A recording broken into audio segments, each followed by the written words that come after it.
Assalamu alaikum wa rahmatullahi wa barakatuhu. I greet you, my dear brothers and sisters in faith and in humanity, as Imam Sohaib always says it, with the greeting of peace in the Muslim tradition. Peace and blessings be upon you all. My name is Sabrina Mirza, and I serve as the assistant to the Muslim Life Chaplain here at Princeton University.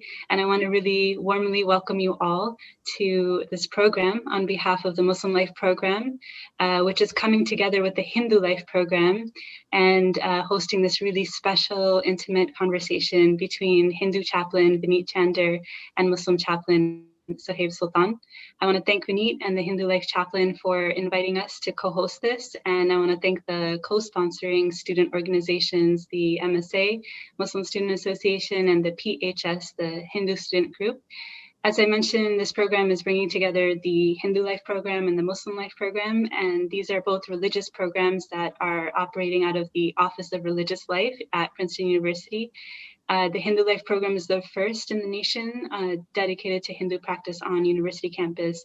The Muslim Life Program is a full-time program also dedicated to the Muslim practice on campus, and both chaplain Vineet and Chaplain Sohaib have built really vibrant communities on Princeton's campus that extend to the community beyond, and they both host really amazing events, artistic presentations and scholarly conversations, a wide range, and you're invited to join in all of that. In a little bit, I'll just put the link in the chat, but it's hindu.princeton.edu for the Hindu Life Program, and it's muslimlife.princeton.edu for the Muslim Life Program. And we welcome you to join and subscribe to our email list so that you can keep informed with our programs. So I'm really excited to have this conversation, bringing together two colleagues and dear friends who are exploring death and dying within their own faith traditions. And just a little bit more about who we have. We have Chaplain Vineet with us, who will be interviewing our beloved Chaplain Imam Sohaib, and Vineet is the coordinator for the Hindu Life Program. He's also previously served as an adjunct professor, attorney, communications consultant. He's the nation's first-time full-time Hindu chaplain, and he's a program director of the Hindu Life Program. Imam Sohaib Sultan is the first full-time Muslim chaplain at Princeton University. He's a coordinator of the Muslim Life Program, and he's served here for the past 12 years. And he's just beyond words, so beloved to the Muslim community and beyond. And we as a community just so achingly bid farewell to him on Friday when he delivered his final sermon on Friday. And in order to take leave from the university to tend to his health and his family for the time that God allows for him. And we ask and pray that every moment of his is blessed till the very end. Without further ado, I want to begin the program. We'll begin with an opening prayer from one of the co-presidents of the Muslim Student Association, and then we'll go into the dialogue between our chaplains, and we'll close with a prayer from the Hindu student organization. And that's a little bit of how the program will go. With that, I want to invite our dear brother Fawaz Ahmed, who is a junior at Princeton majoring in computer science and a co-president and just a wonderful friend of the Muslim Life Program. Overall, amazing person. Fawaz, I'll leave it to you. Jazakallah khair. Thank you so much, Sabrina. Assalamu alaikum wa rahmatullahi wa barakatuh, everyone. Greetings of peace, love, and blessings to all of you. Really honored to be here. Really looking forward to speaking and hearing from Chaplain Vinny and Imam Sohaib. I think two people that I've learned so much from these past couple of years. And I want to start off by reciting Surah Fatiha, the first chapter of the Quran. It is quite literally, the meaning of this chapter is the opening. So I think would be the best fit. And then I'll also be reciting two verses from the 55th chapter of the Quran, Surah Rahman, the Surah of the Most Merciful. أعوذ بالله من الشيطان الرجيم بسم الله الرحمن الرحيم الحمد لله رب العالمين الرحمن الرحيم مالك يوم الدين إياك نعبد وإياك نستعين اهدنا الصراط المستقيم صراط الذين أنعمت عليهم غير المغضوب عليهم ولا الضالين.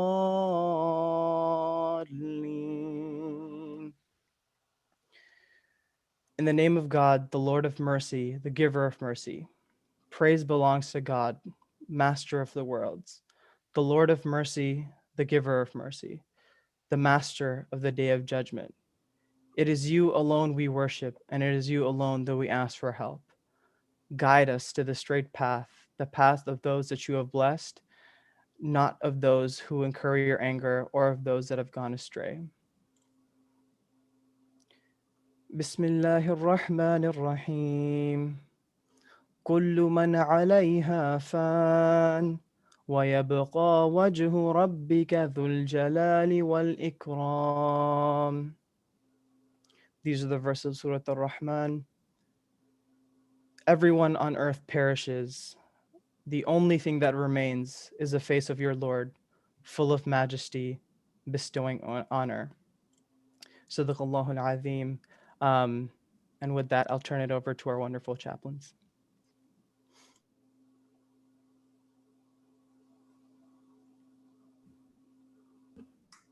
Thank you so much, Fawaz, for that beautiful opening prayer. In many ways, you've already brought us right to the topic of our conversation together.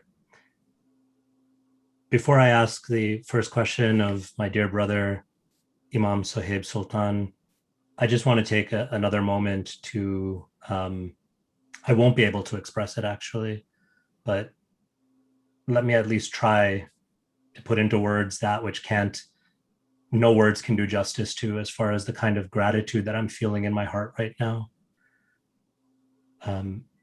There is no more precious gift, as far as I'm concerned, and no greater blessing than I could ask for, and that perhaps speaking for all of us here, that we could ask for, than the preciousness, the treasure of Sohaib's time and energy.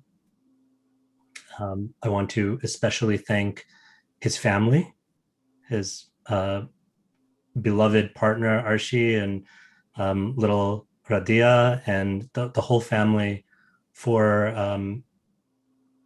allowing us the gift of his time and energy. It's so bittersweet that somehow, by the inconceivable arrangement of our divine beloved, it's quite possible that this will be, in this lifetime at least, in this realm of existence, this will be a final opportunity to hear teachings of this type from Imam Sohaib.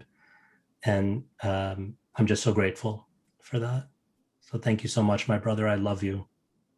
And I know that everyone gathered here has so much love and gratitude in our hearts right now for you. So we're looking at living and dying with grace. And that's a word that has become really kind of common, even within the secular space of the idea of grace. And we can talk about grace in so many ways, but particularly drawing from your own faith and faith tradition and the experience of this past year. Can you just share with us a little bit what this idea of living and dying with grace means to you? First of all, I'd like to thank you, Vineet Bhai, and everyone gathered for this precious gift of your time, and for allowing me to spend a few moments reflecting on some of these important questions, and for giving me an ear and giving me your hearts. And it is a bittersweet moment to bid farewell to a community that is really beloved to me. And There's nothing in my life that I found to be more precious than to build the Muslim life community at Princeton University, and to do it in a multi-faith setting, as we have had the opportunity to do through the Office of Religious Life. And a major component of that is the graciousness with which I built this loving relationship with Vineet Bhai. And I have regrets about how little time we spent together. But this is also the nature of the life of this world. In our holy book that is known as the Quran, it is said that when the angels come to take the soul, they will ask the soul, how long did you tarry on earth? And it says in one of the chapters of the Quran, chapter 20, that the righteous souls will say that we were on earth for maybe 10 days. And God intervenes after that and says, the more perceptive among them would have said, we only were on earth for a day. So in reality, it feels that we're here for a very, very short amount of time. And we always have regrets about all of the things that we were not able to do together. And I think among them is this quality of trying to live graciously. And as Vineet Bhai said, this has become a very common term nowadays, even in the secular world. But I think it draws from the holy and it draws from the religious universe, which is this idea that graciousness is this beautiful word and term that is a catch-all for many of the qualities that the righteous and that the believer and that the pious and that the noble person should aspire to. The qualities of patience, the qualities of compassion, the qualities of tolerance, and the list can go on.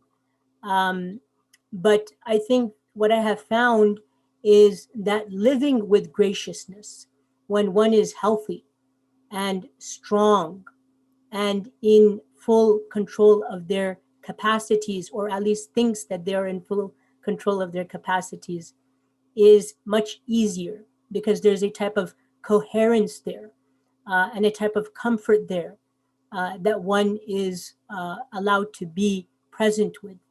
That is so much more difficult when one is dying.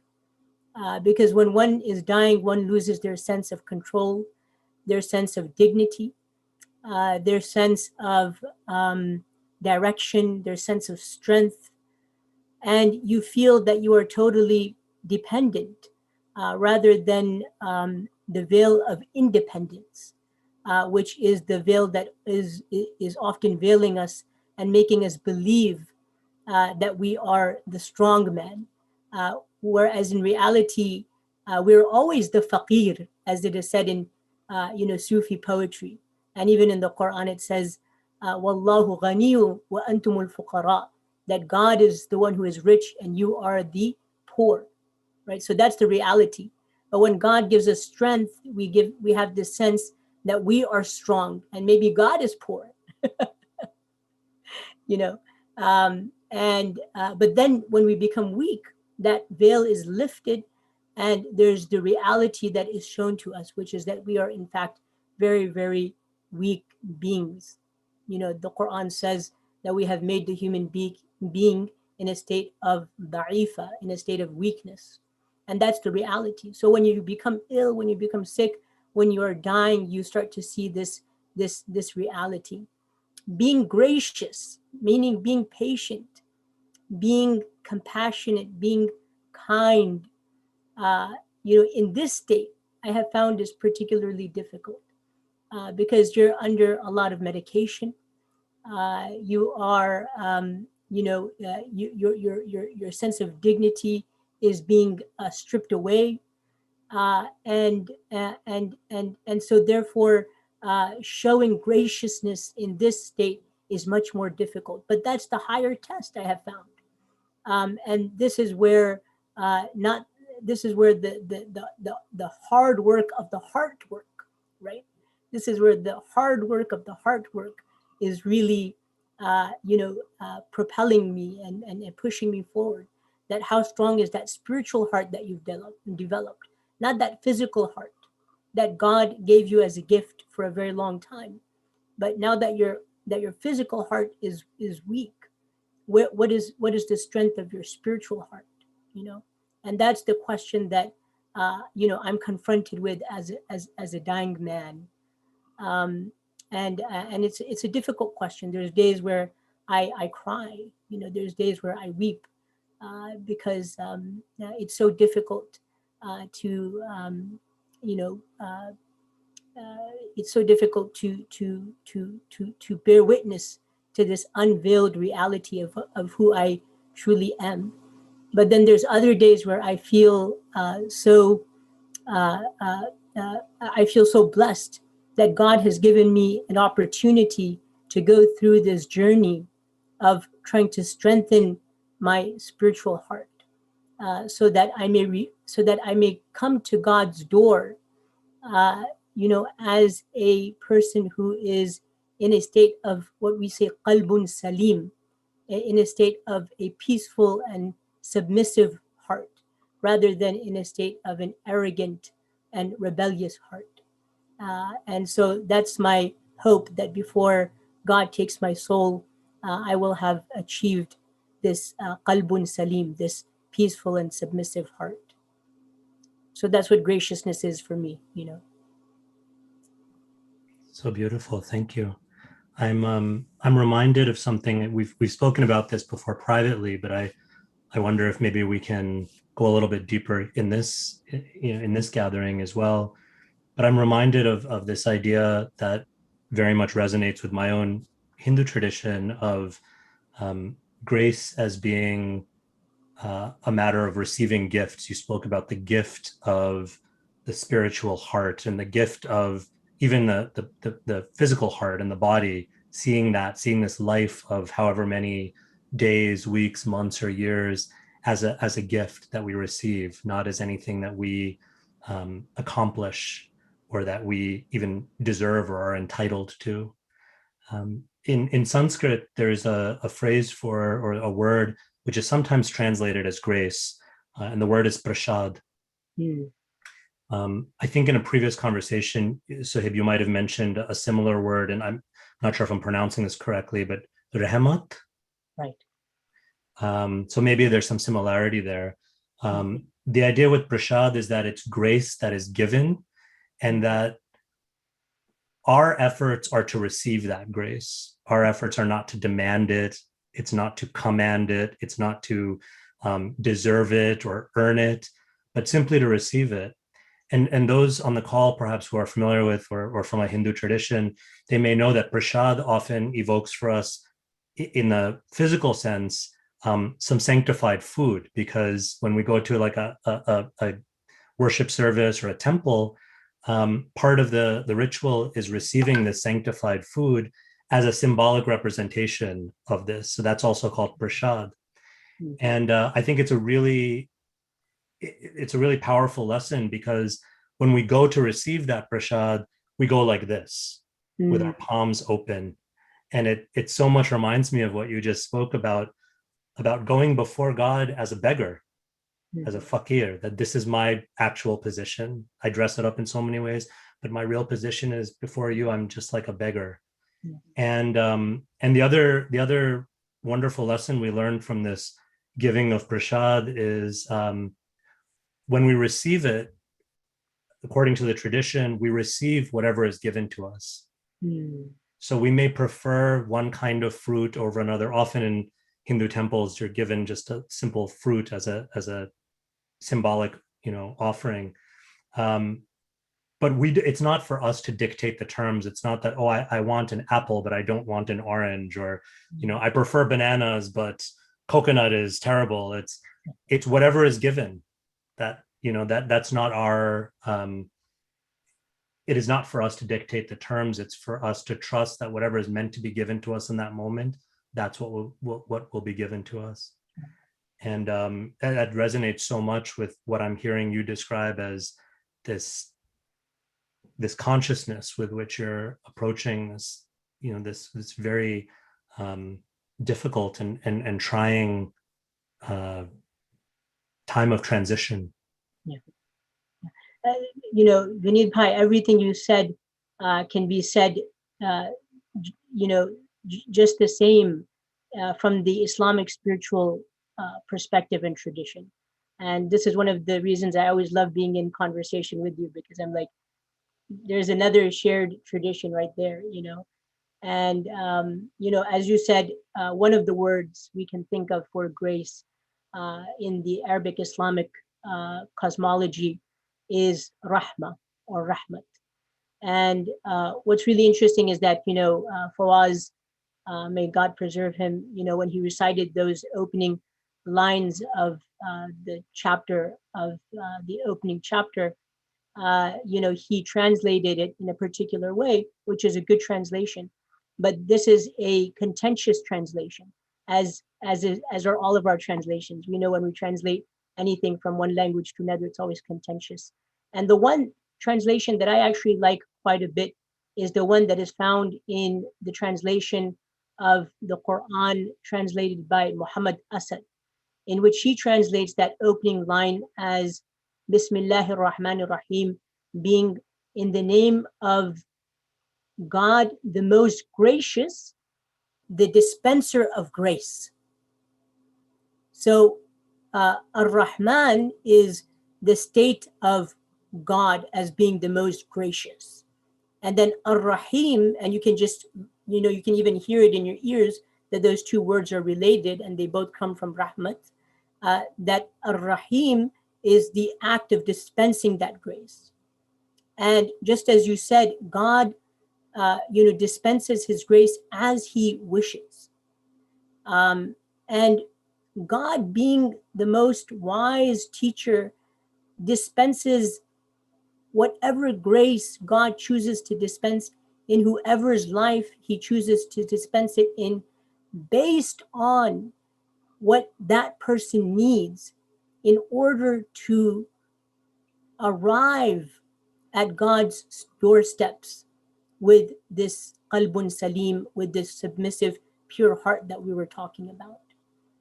And so therefore, from an Islamic spiritual perspective, everything that God does in our lives is nothing but rahmah.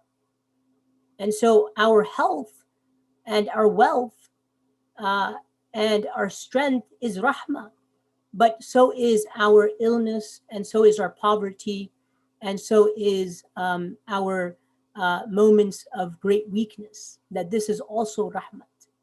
And I have personally found in my own life that this illness, going through cancer, has actually been exactly what my heart needed. This has humbled me, and this has unveiled for me certain realities.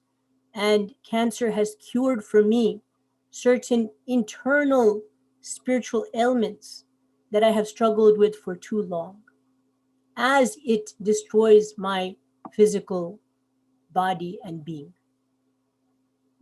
So I see cancer very much as a great rahmat, from God, and giving me exactly what I needed to return to God peacefully. And a lot of people will hear this and say, this guy has definitely lost it. He's taken way too much morphine at this point, right? But the reality, if you think about it, is that, nobody wants to die. Nobody wants to leave this world. There's too many attachments that we have. And even at the age of 80, like my father who lives with me, may God preserve his life and his health. He lives with me. He's 80 years old, and he's having a very difficult time accepting that I am on the brink of death at the age of 40, and he is still living vigorously at the age of 80.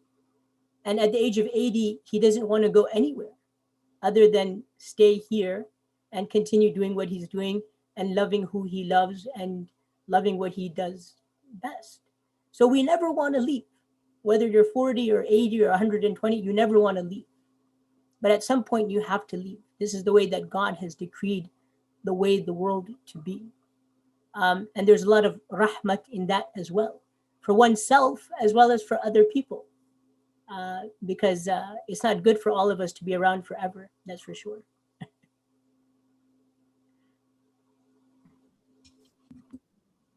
Sohaib, I remember in the in those first few days where you shared the diagnosis with your colleagues at Princeton, I remember you speaking so much, even in those early days, of what you just shared now, of this idea of God's decree. In fact, I was looking at, in preparation for our conversation today, I was looking at some notes that I very quickly and hastily jotted down in one of our first conversations. And in kind of big, excited lettering in my notebook, I had written down contentment with God's decree, because that was the phrase that you had used. And I hear you speaking to that again. But I want to ask a question that I think is bearing very heavily on many of our hearts. And that is, when I think about being content with something, I often think about it as related to understanding that or accepting that thing.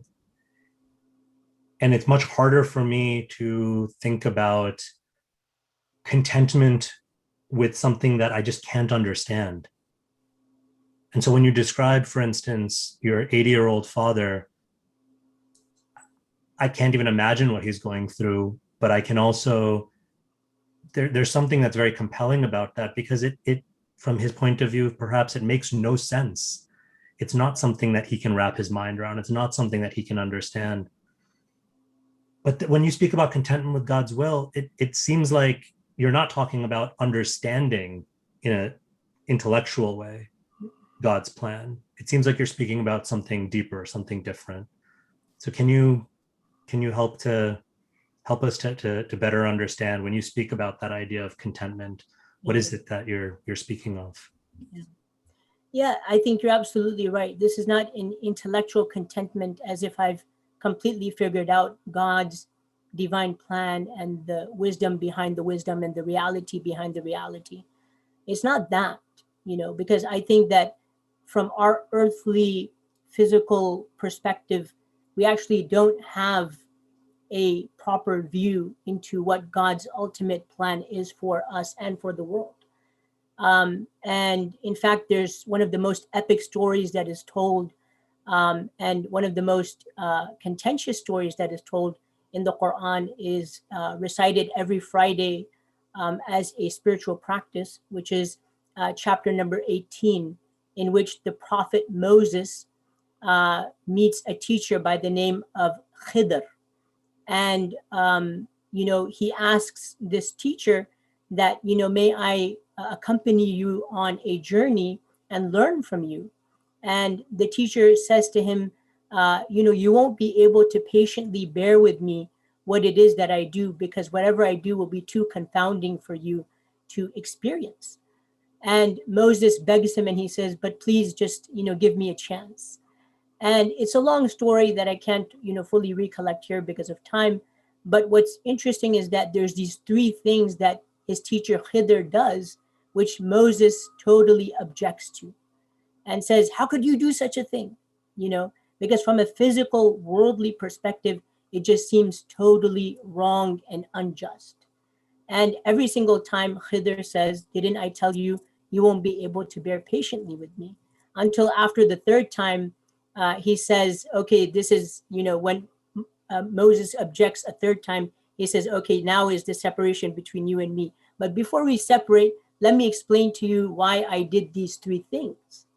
And he offers a very compelling explanation, but the explanation requires a perspective of the world to come, of a reality that unveils the reality of the physical world.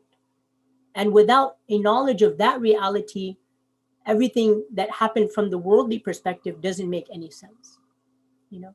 So it's not about intellectually comprehending everything that God is doing to us, but it's about this spiritual conviction, not just faith, but spiritual conviction that we have a good opinion of God. And whatever God is doing in our lives and whatever God is doing in the world is out of the agency of goodness. And therefore, we accept it as a bitter pill that we may have to take in order to cure the incurable. And that perhaps our teacher, in his sternness, or what we may perceive as sternness, is actually protecting us from something very dangerous, and that he's actually, giving this to us out of his immense grace, immense mercy, immense generosity and kindness. So it's a conviction that is born out of the heart, rather than some sort of intellectual comprehension of what we are experiencing.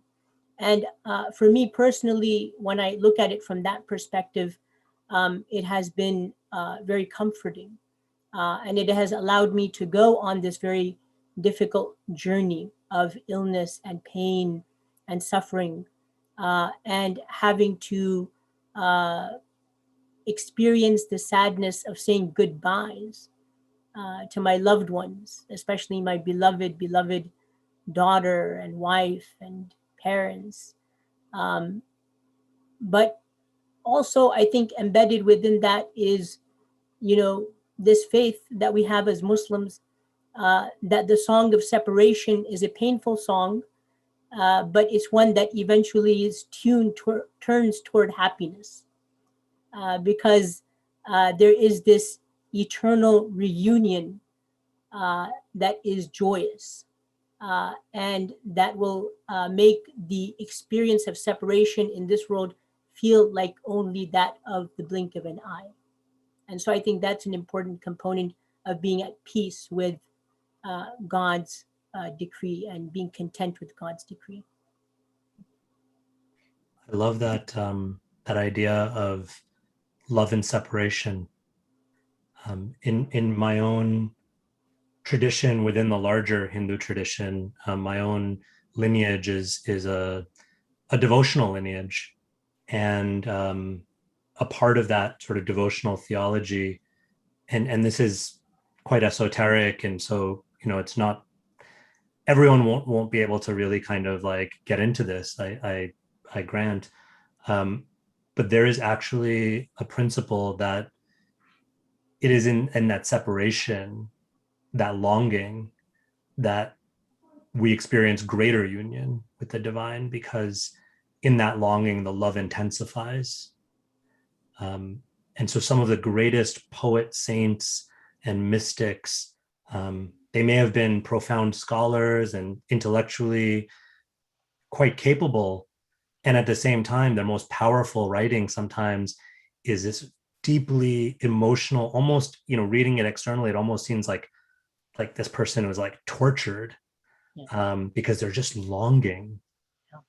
And they're in that longing, their bhakti, their devotion is just churned and deepened. And I'm hearing that in some of what you're speaking. I'm also really struck by, and it connects to some of the things that you and I have talked about in the past as well. This idea of God's purview being the perfect one, and God knowing, the divine, the supreme, knowing what is good for me. And you've shared some very powerful verses and prayers from your tradition. I want to share something from my own tradition that perhaps will resonate. There's a theologian from the 19th century named Bhakti Vinod, who actually, interestingly enough, had a lot of interaction also with Muslim practitioners, particularly with Sufis. So there's a lot of intersection and overlap. But among his devotional poetry, there's a line that I keep coming back to and am really reminded of. And he writes in the Bengali language. He writes, "Marobi rakhobi jo ichha tomara, nitya dasa prati tua adhikara." So he's speaking to God, he's praying to God, and he says, "Take my life or maintain my life. My Lord, whatever is your will.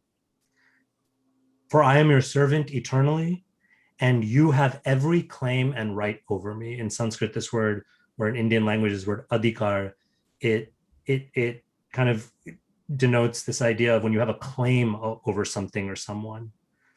And that prayer has always struck me, but especially now, witnessing your own beautiful realizations and hearing about what you're reflecting on. It very much reminds me of that. Would you share? I remember you sharing this several months ago, but there's a beautiful prayer that I believe is attributed to the Prophet. Yeah.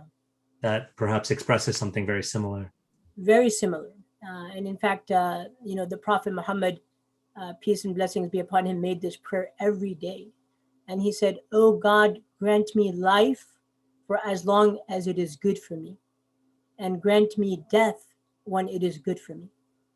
Right? So it really resonates the exact same idea that, God knows best what is good for me. And so for so long as life is good, give that to me. When death is good for me, then grant that for me. Totally being in this state of submission, and not just this. I think in the English spiritual, even in the English spiritual language, but definitely in the English, vocabulary, submission has taken on a very negative term.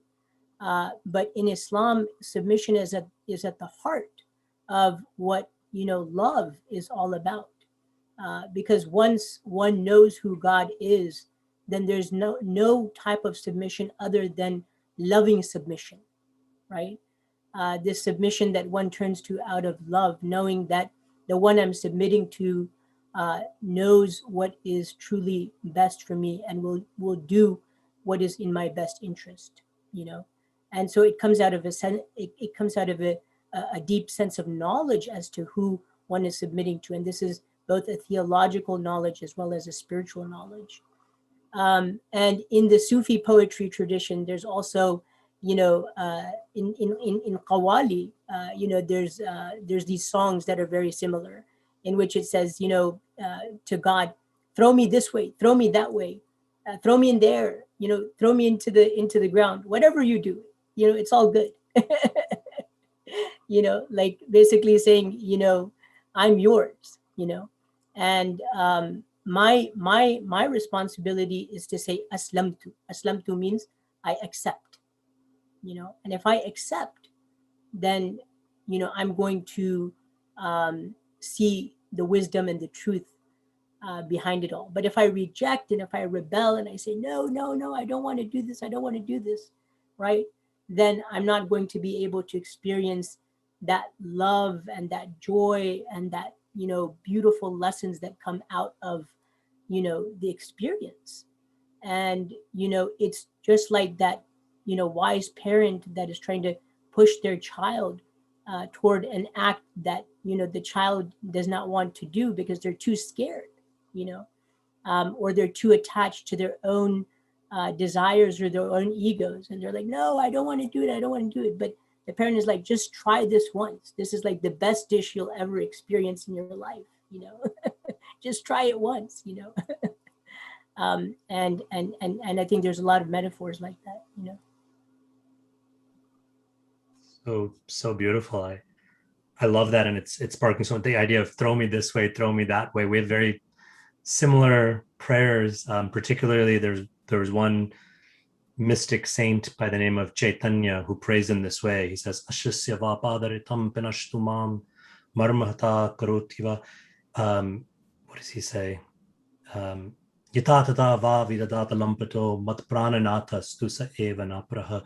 That whether you embrace me or whether you throw me this way or that way, in any and every circumstance, you are my beloved and I am yours. Mm.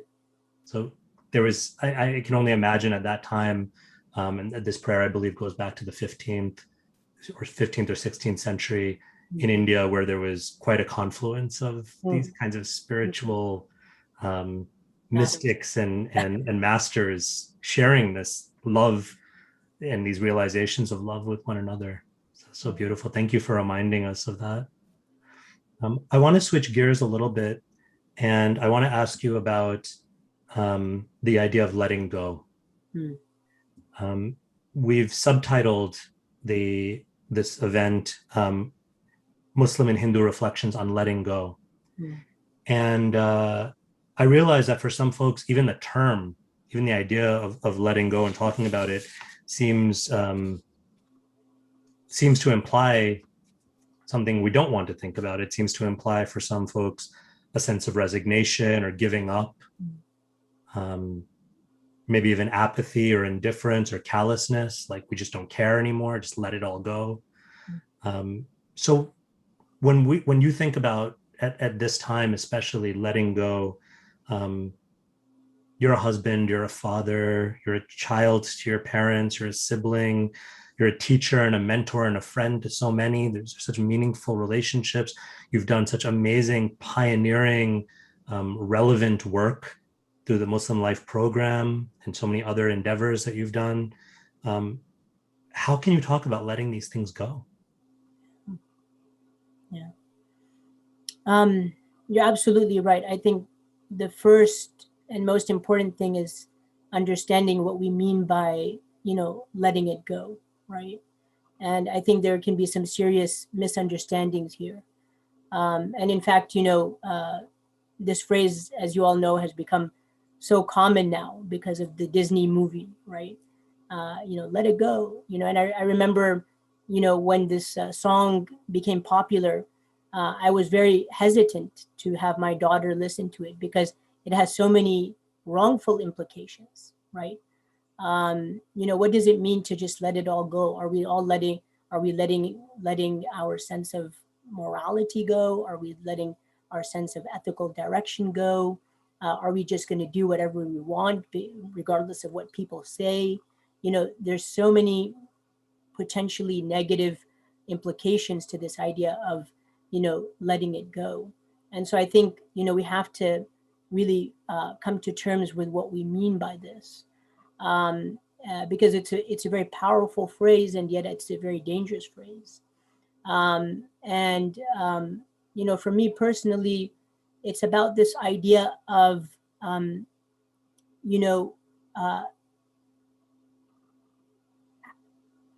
really holding something as sacred and as a trust in your hands and in your heart when God places it there. But realizing that even when it comes to the most special and sacred trusts and works that God gives us, we are only temporary custodians.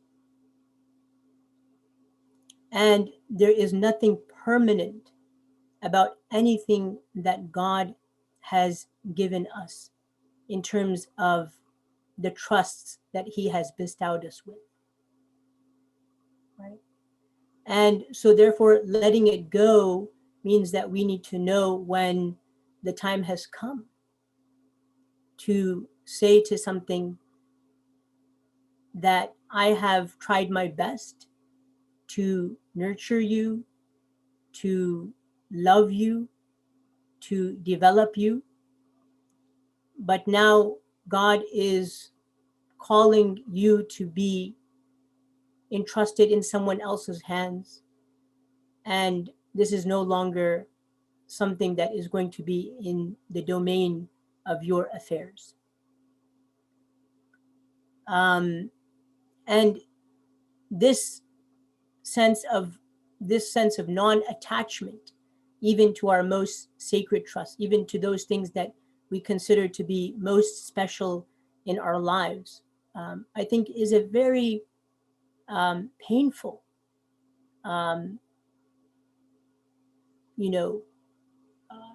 letting it go that we have to do.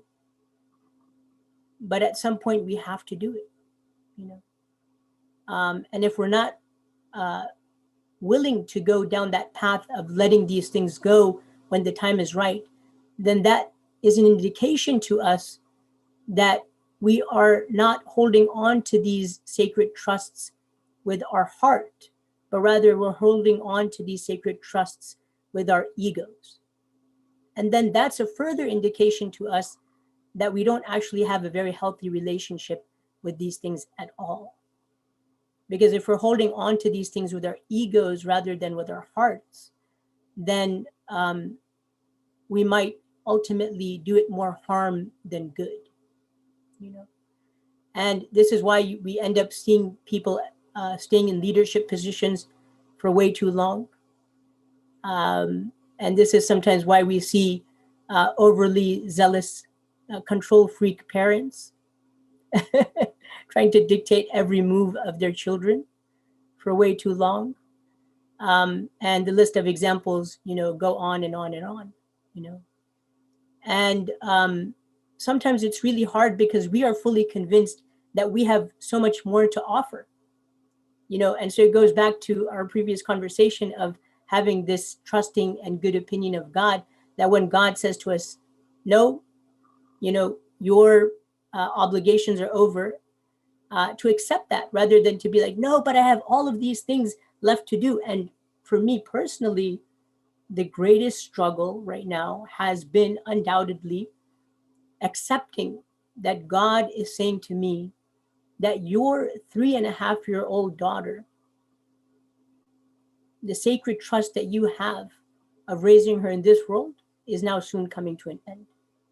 Because in my own mind and in my own heart, when we adopted this loving, beautiful elephant that I call her, because it took us 2 years to get her through the whole adoption process, I imagined that I would be spending a long life teaching her wisdom and studying scripture with her, and, you know, bestowing to her all of the knowledge that I thought I had, you know. And for me to accept that God says, this child who doesn't even know how to read yet, who barely understands anything you're saying, you know, this is it. But then I have to reimagine, you know, based on this idea of having a good opinion of God, as to what God is calling me to. Perhaps there's something that I can do for my daughter in the next realm that I'm going to, that I couldn't even do from this realm.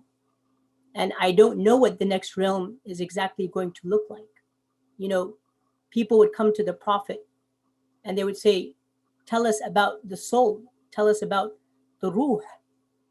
And, you know, the Prophet didn't know what to say. And God answered on behalf of him in the Quran by saying, قُلْ عَنِ الرُّوحُ مِنْ أَمْرِ, that the soul is of God's affair.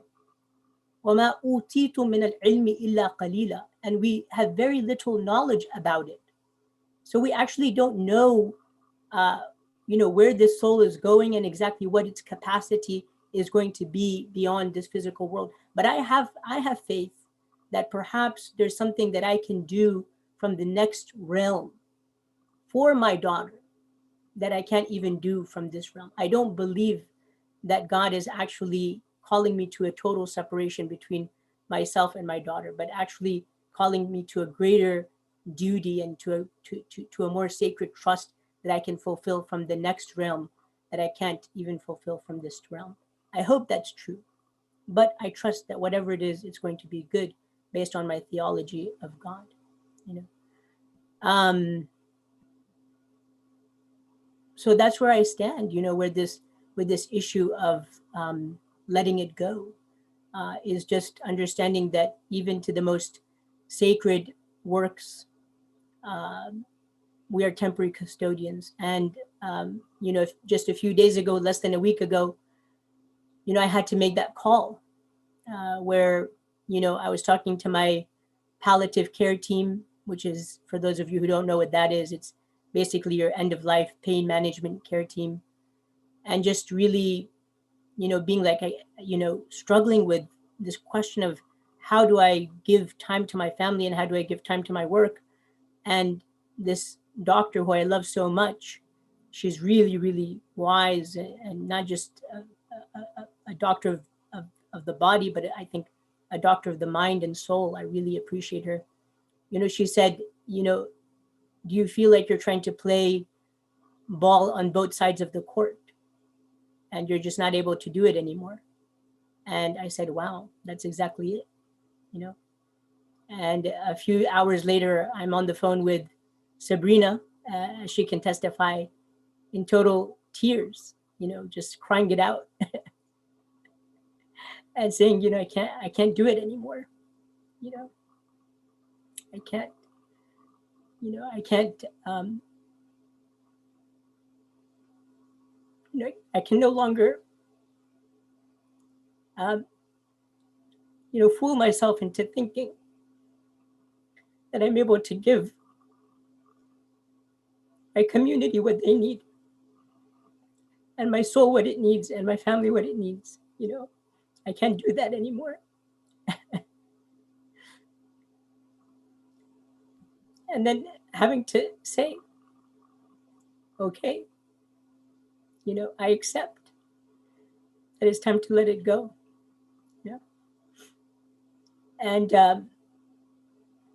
it was one of the saddest moments of life, one of the most inevitable moments of life, and ultimately right now, one of the most liberating moments of life, you know.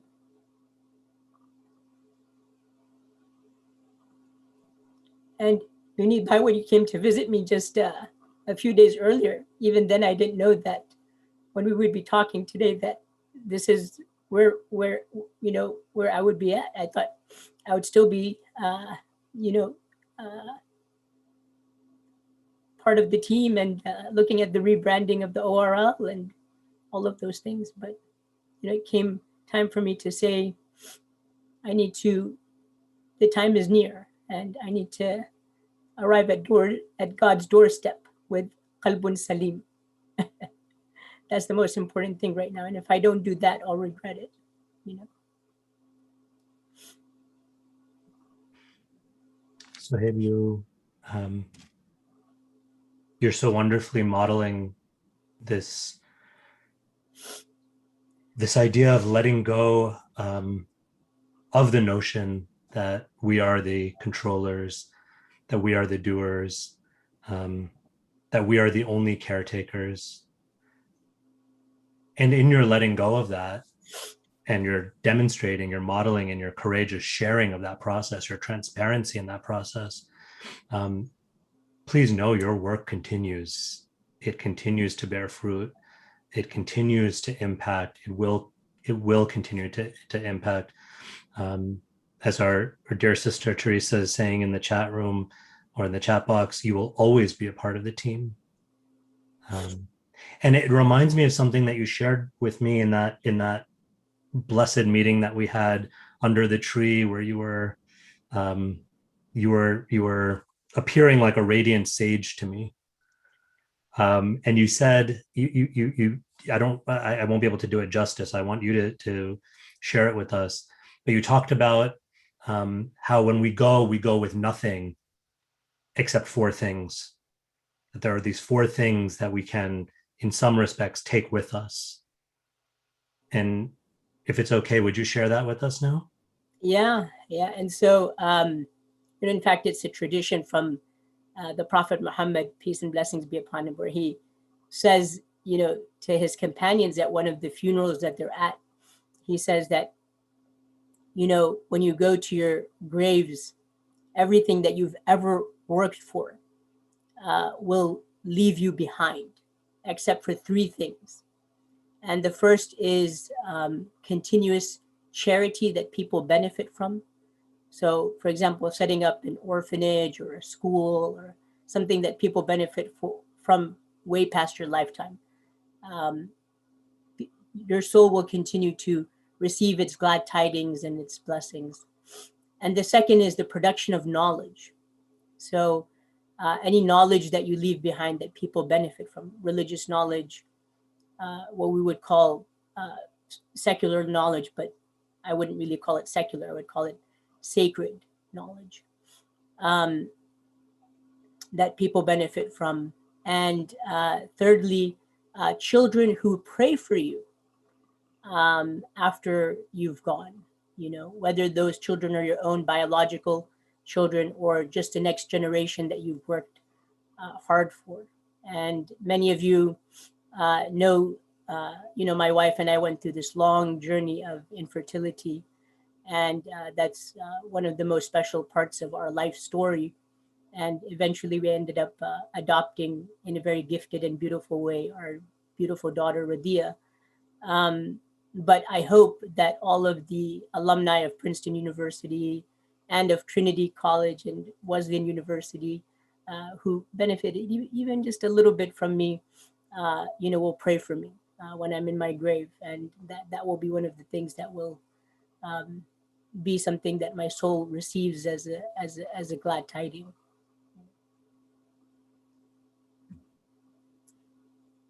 Sohaib, in Hindu tradition, when a saint has spoken some wisdom that just opens our minds and opens our hearts, it's customary.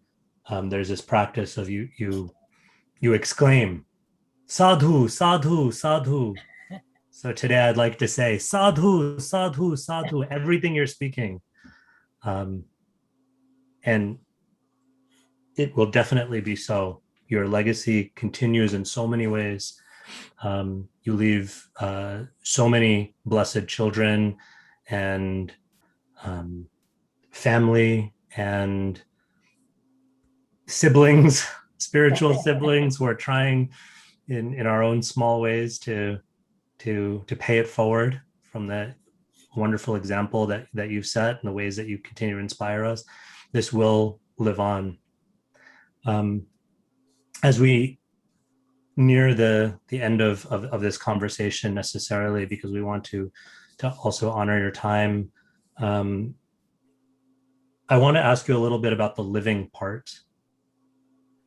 And if I can just ask your indulgence, ask everyone's indulgence, I just want to share a little bit that there's a great teacher who's actually, in some ways, quite a bridge between our two faith traditions, at least in the context of Indian spirituality. This teacher, Kabir Das. Yeah. And Kabir has composed so many wonderful prayers and poetry and song. And I'm thinking of one particular composition where Kabir compares this life that we've been given to a blanket or a shawl. So I'm imagining you, Sohaib, with that shawl that you love to wear.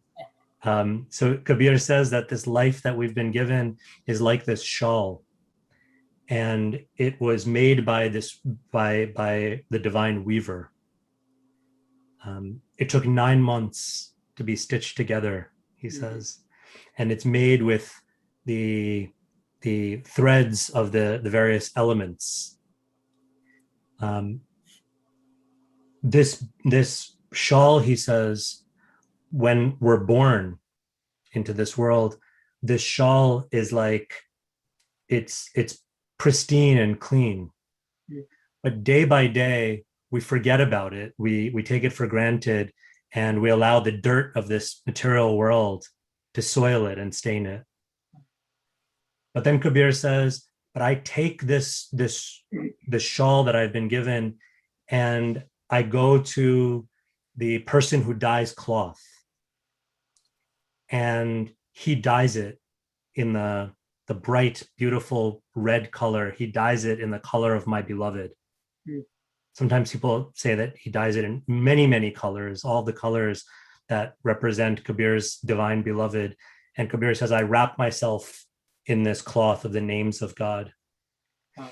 And then the couplet in this, Kabir says that we all come into this world crying. We're all born, right? Babies are crying when they're born. And as soon as the people of this world, the people around us hear that crying, they rejoice and they celebrate. But Kabir says, may we live our lives so that when we leave this world and our near and dear ones are missing us, and so they're crying tears, but may we be rejoicing, having lived this life of of service to our divine beloved. And may we leave in this way rejoicing. So beautiful. So Sohaib, as you reflect on dying with grace, if you wouldn't mind sharing with us, what is your reflection on living with grace, on what this life has been, and how that divine beloved has given you this shawl to wrap yourself of his names and attributes in this life? Yeah, it's such a beautiful question, and thank you for sharing that saying, that poem. It's so powerful. It resonates so deeply, and I think I've been sharing a version of it, which I didn't actually realize may actually be coming exactly from the source. But I think, what I would say is, to live a life that is not a life of reciprocity, right? Not to live a life that is, I'm going to be good to those who are good to me. I'm going to be kind to those who are kind to me. And I'm going to be forgiving to those who are forgiving of me. But rather to live a life of the higher station, where you commit yourself to being patient with those who are impatient toward you, and being gentle to those who are harsh with you, and to being generous toward those who are miserly toward you, right? And so to live a life of the higher spirit is, I think, what, we're called upon to do. And I think that all of our, religious and spiritual practices on a daily, weekly, monthly, yearly basis are all about trying to cultivate and elevate that element within the soul, such that our search for happiness is found there, rather than in the lower self, rather than in the egotistic universe, in which it's all just about, at best, reciprocity, and usually far less than that,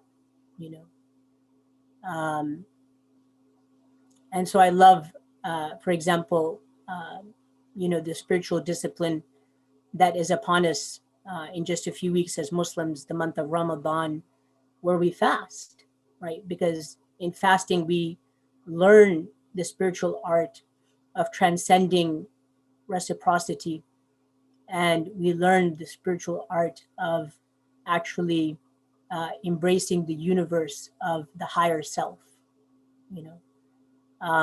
of getting on top of that wild horse, and disciplining it, and directing it toward the graze of the healthiest fields of what life has to offer, which is the fields of virtue, rather than the fields of egotism. And so, that's, what I wish that I had learned from life. And I'm really thankful to God that in this late hour, this is what God has been, really pushing me to learn. As I said earlier, living through illness is truly one of the most difficult things that a person can do. And trying to live through it graciously is extraordinary, but it's one of the greatest divine blessings and opportunities, that present itself.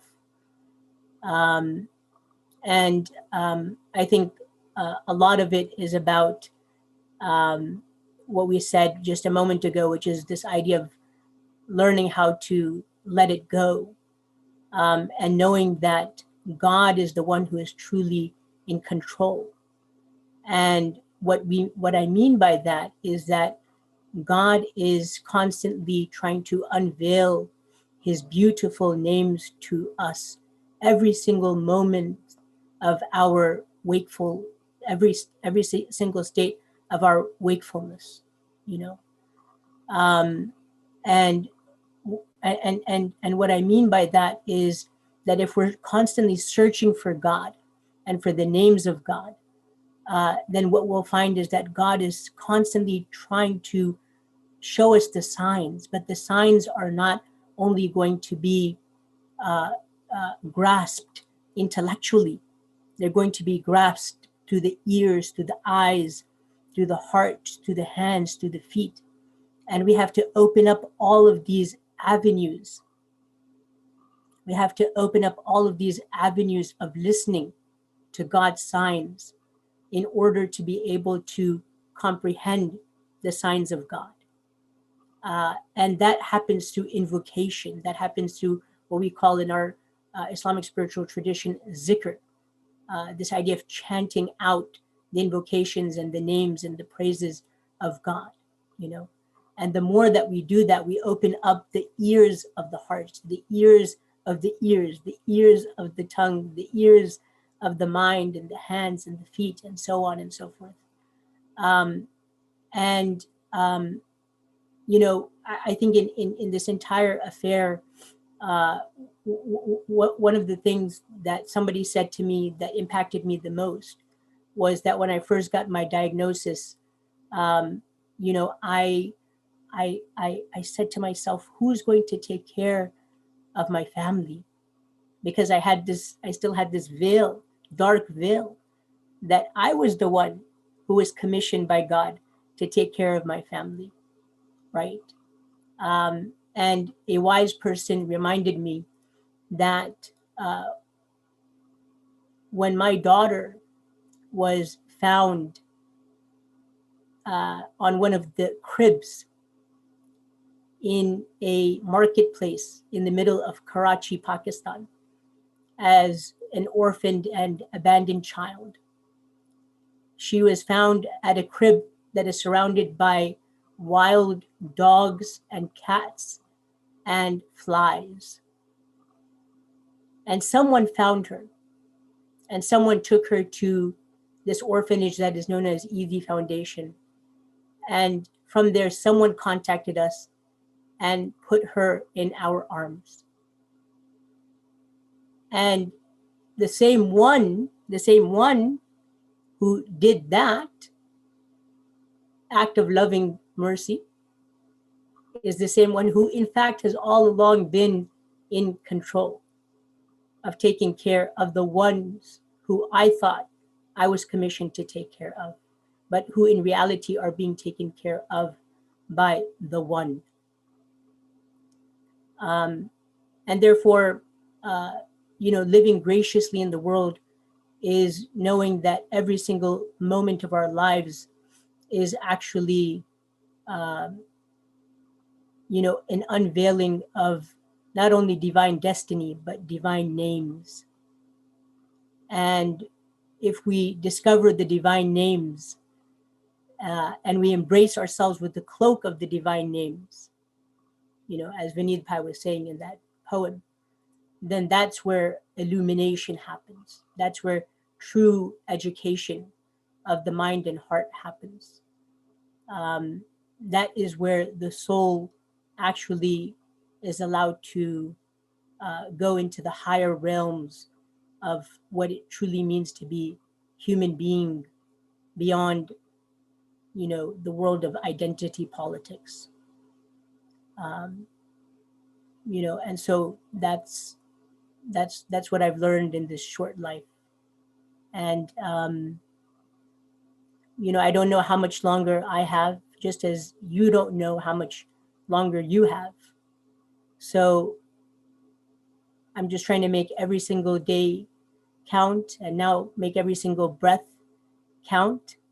And quite literally, every morning that I wake up, I feel around to make sure that everything is still the same. You know, that's where I am right now. Like, I'm like literally, like, I wake up in the morning and just kind of do this, you know, to make sure that I'm not in under mitti, under dirt, you know. You know, that's where I am, you know, because usually I go to sleep having struggled with, a lot of pain and don't know what's going to happen in the middle of the night, So making every single breath count. One of our great sages, Imam al-Ghazali, he said that, true illumination is to live knowing that every breath is a priceless jewel. And once it is gone, it will never be retrieved, right? So making each and every single one of our breaths count, not just our moments, not just our days, every single breath, make it count, make sure it's being sent, make sure that every single breath is like a seed that you're planting in the ground, and that you're hoping for something beautiful to come out of it.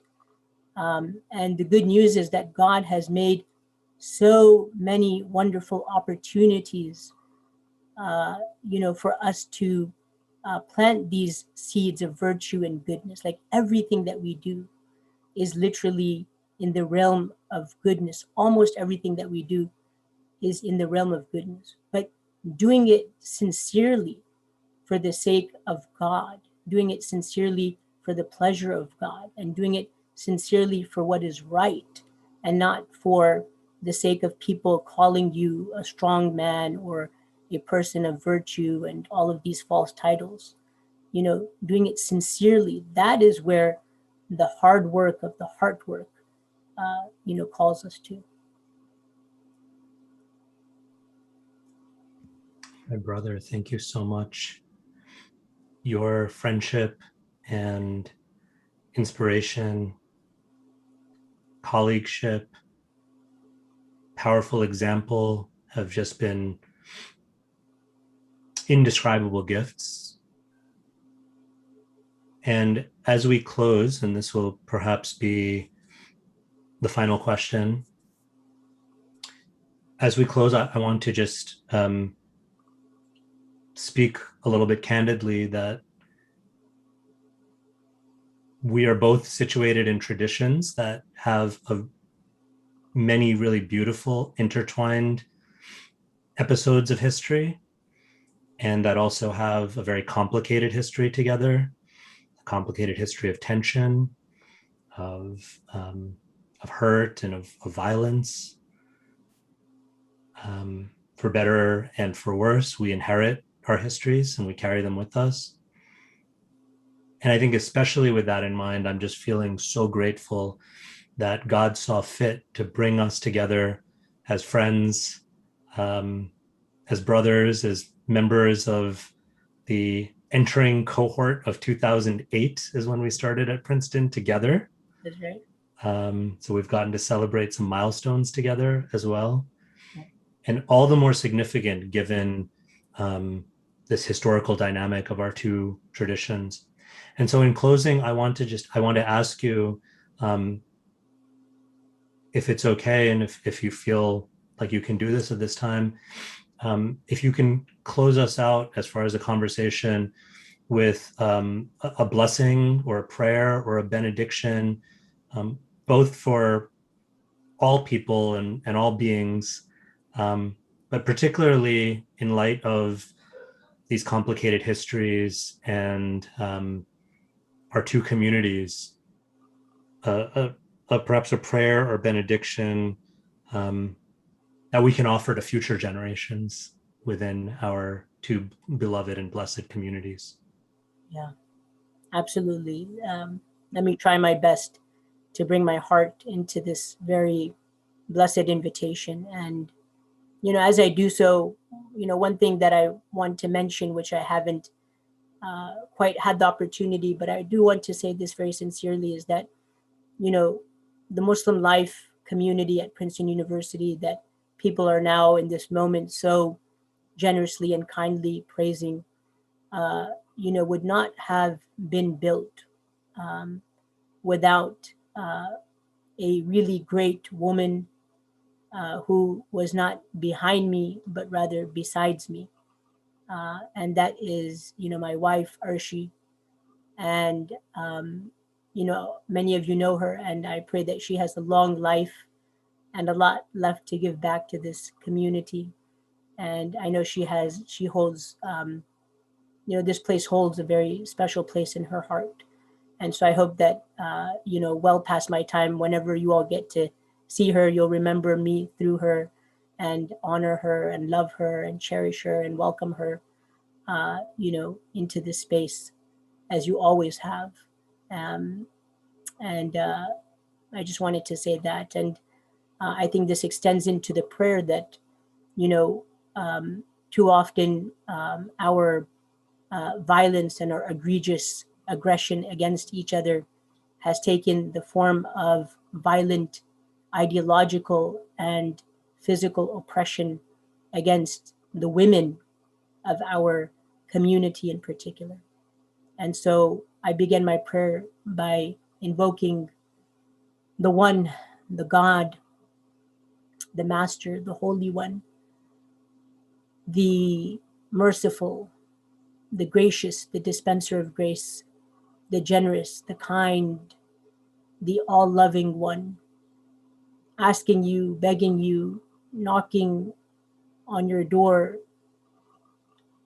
and begging you from the bottom of our hearts that you protect us from the evilness and from the egotism and from the violence and the darkness and the oppression that has plagued our communities in the past and continues to plague our communities in the present. And to direct us, oh loving master, teacher, guide, toward those teachers of ours, those gurus and those masters of ours, those saints and those sages and those prophets and those messengers of ours who directed us toward the spirit of goodness, the spirit of holiness, the spirit of kindness and virtue, and who unveiled for us through our spiritual practices the unveiling of reality as reality should be, and truth as truth should be, and goodness as goodness should be, and righteousness as righteousness should be. Oh God,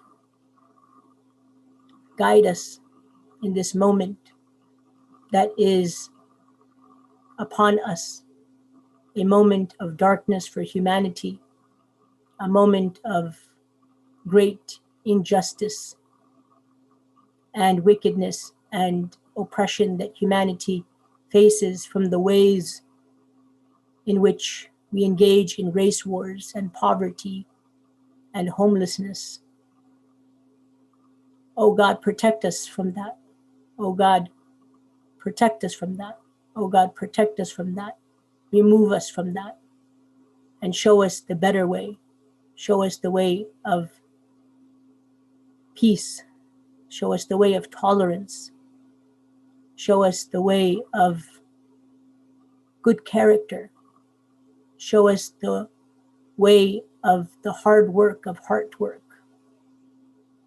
Show us what it means to be truly human, what it means to be truly illuminated, what it means to be truly a servant of yours.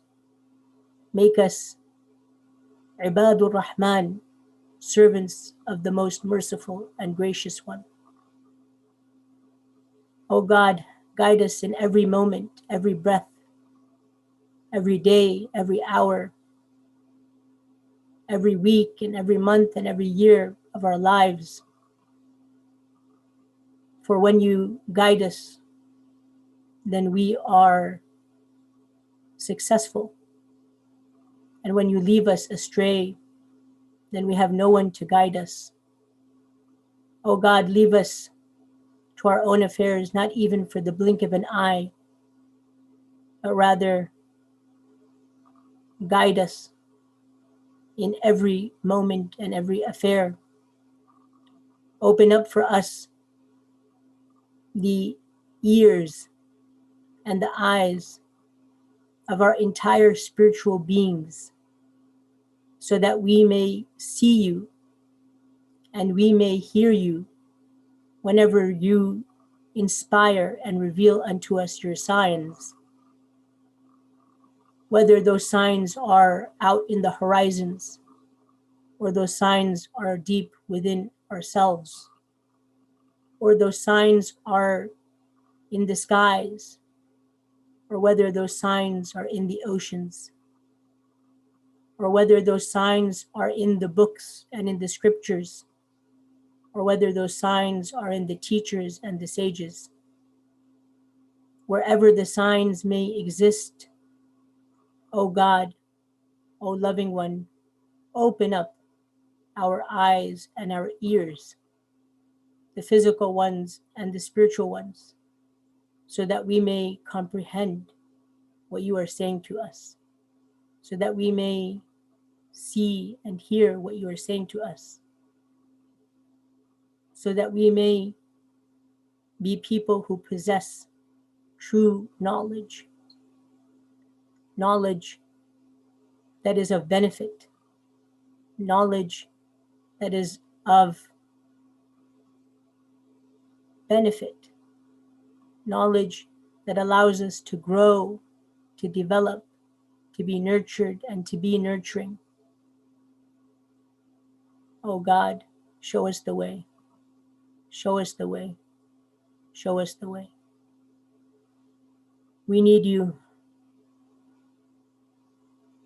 And when our final hour comes upon us, oh God,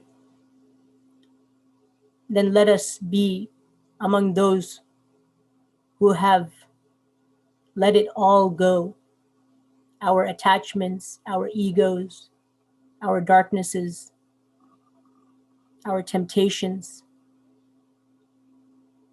and allow us to be free, liberated. Allow us to be free. Allow us to be liberated. Allow us to fly. Allow us to soar. Allow us to experience the beauty of what the entirety of the universe is all about. Make our deaths better than our lives. Make our hereafter be better than the present. Allow us to endure the sad songs of separation, to come to the happy tunes of reunion with you and with your blessed and holy creation, and allow us to sip tea and coffee and to eat food of the most blessed nature together in the highest of abodes that are physical and metaphysical. Allow Vineet the Pai and I to embrace one another with joy, with kisses, with hugs, with recognition, with hearts that have once again found each other after longing for each other, years of separation. Oh God, we ask all of this in all of your holy names, not because we are deserving, but because you are the bestower of gifts, even upon the least deserving of us. Amen. Amen. God, please accept. I mean, thank you so much, Imam Sohaib and Chaplain Vineet, for letting us just sit with you and sip from your tea of wisdom and everything that you've given, exactly what we needed in our hearts. It's just been such a beautiful and spiritually nourishing conversation. And I know that a lot of us are having a hard time letting go, letting Imam Sahib go. We just want this conversation to continue on and on. But we're just so grateful, so deeply grateful. And I want to turn it over to the co-president of the Hindu student group, who will offer a prayer before we close. So I want to invite Saji Naikar, who's the co-president of the Hindu student group, to offer a prayer.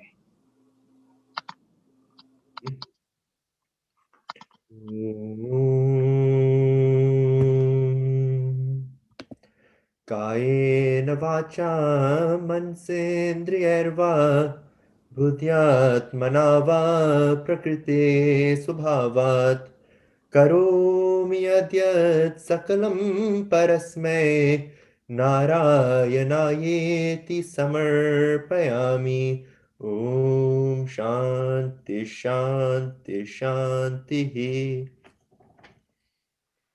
Whatever I do with my body, speech, mind, senses, using my intellect, arising from the emotions of my heart or the natural tendencies of my mind. Whatever I do, let it be done for the benefit of others without any attachment to the fruit of my actions, and I surrender all of my actions to God. Let there be peace, let there be peace, let there be peace. Thank you so much, Saji. That was so beautiful. So beautiful. Thank you. Thank you everyone for joining, for being here, for being present. And I want to give everyone in the Zoom an opportunity to, just send their greetings and their love. So we're going to allow for people to unmute themselves. But once again, I want to thank Imam Sohaib and Chaplain Vineet and all of you who've come out here with your hearts, and thank you so much. With that, I will close and allow us to say hello.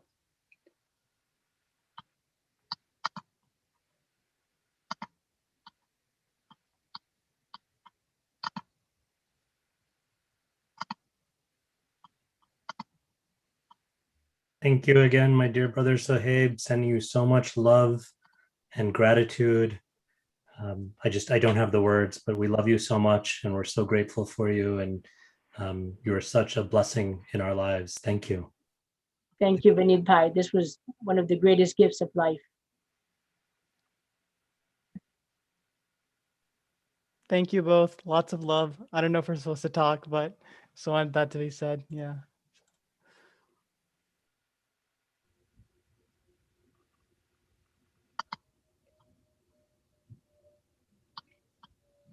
Yes, you're supposed to talk, guys.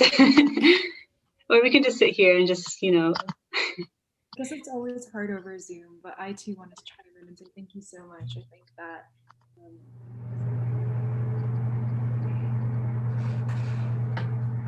Sohaib, I'm just going to say hi. It's Patricia. Hi, Patricia. I just thank you so much. That was so beautiful. Thank you for taking the time to share all that with us. That was really lovely.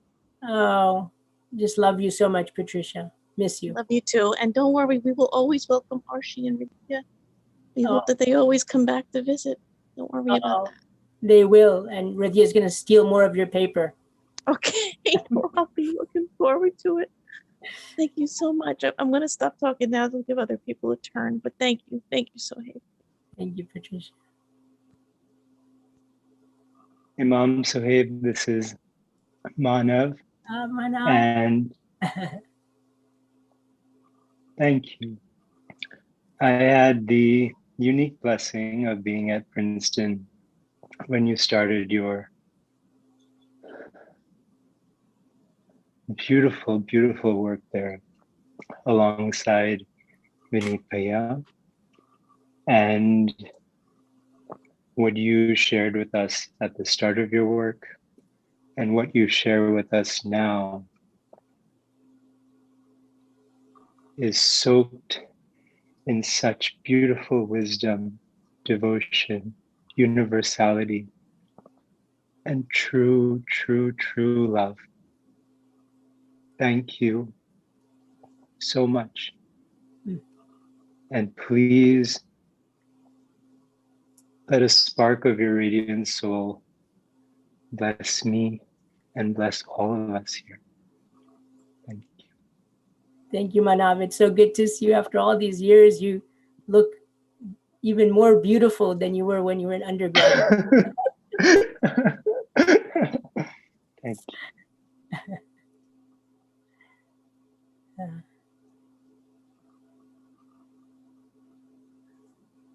Hi, Sohaib. This is Janavi. Hey, Genevieve, my favorite. How are you?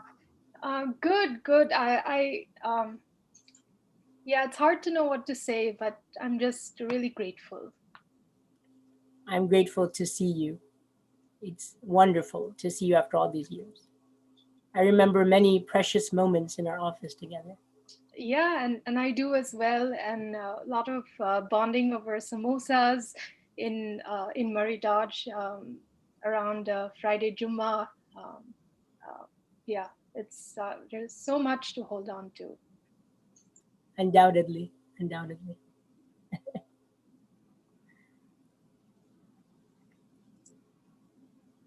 Hi, Sohaib. I just wanted to say thank you so much. And I don't even think I can put into words how grateful I am both for today and for the incredible community that you built and your incredible work and warmth and love. So thank you. Thank you, Durva. It's so nice to see you. Your memories always are so precious, and it's so nice to see you after all these years.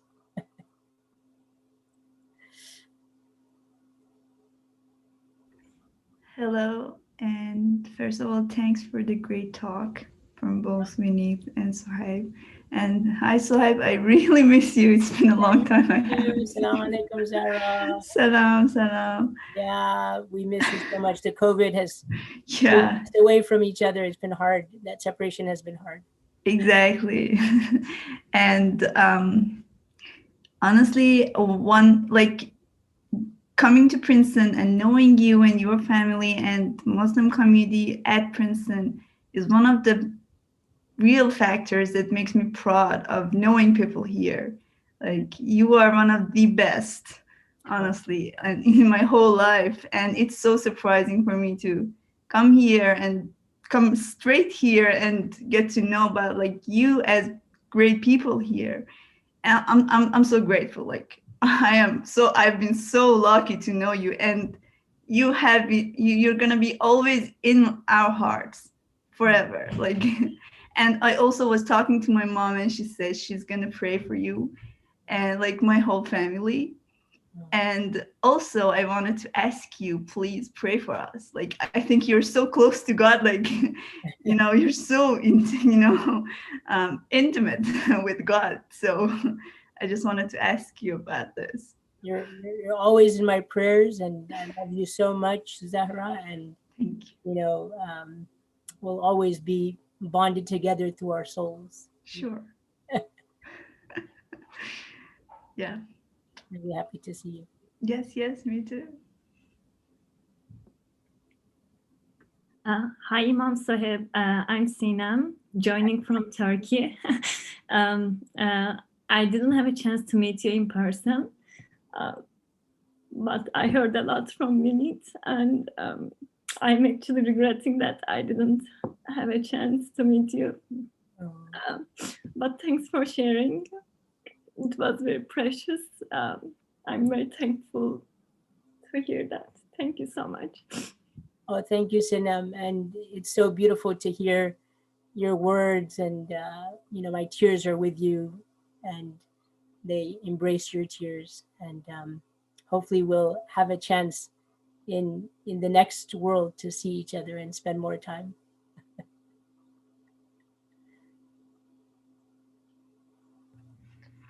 Imam Sohaib, I we also have not had the chance to meet before, but I have heard so much about you from Vineet, and I'm sorry. I'm feeling so humbled that in my lifetime I was brought in the presence of such a great devotee, and I'm feeling so grateful. So thank you so much. I'm sorry. No, please don't be sorry. It's so nice to hear from you, and may your kind opinion of me be true. And I hope we get to spend so much more time in the eternal realm. And I want to learn from you and also get to know you.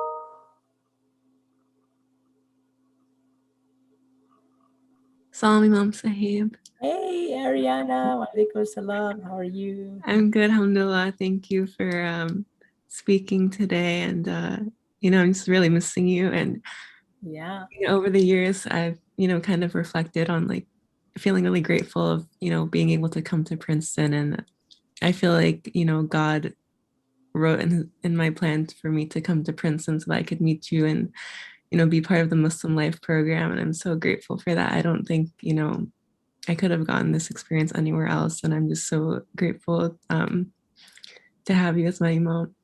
I'm so grateful to have come into touch with you, Ariana. You're one of my favorite people, and you know how much I'm expecting from you in terms of raising and taking care of Radia. So inshallah, yes, of course. Yeah, your whole family is always in my duas. Yours too. Yours too.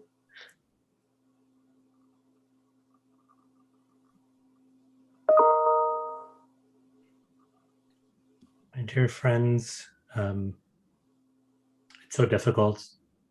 We want to stay on this Zoom call forever and ever and ever, but we also want to honor and show our care for our dear brother and our Imam and our friend, our teacher, Sohaib. And he's been with us for quite a while, and I know he's just giving so much. But at this time, we're going to just ask for everyone to, from the core of your hearts, please share one final silent prayer or dua or reflection, so that we can, whatever blessings we're capable of giving, we can share those blessings in the spirit of supporting our dear brother on his journey. And let us give those blessings to each other so that we can embrace and hold one another in our very painful situation of having to say goodbye, knowing that the gifts that Imam Sohaib is blessing us with will continue perpetually. I want to thank you all so much for making this possible and for joining us. And I want to especially again thank and offer my respects and my love to my dear brother Sohaib. And it's my greatest hope and aspiration that we can have that beautiful reunion you spoke of. Whether or not there's chai there, we'll have that beautiful reunion. Thank you all so much. Thank you, Sohaib. We love you. Thank you, Vineet Bhai. I love you so much, and I love all of you. And take good care. Be well, do justice, do righteousness, and look forward to embracing each other on the other side of the ocean.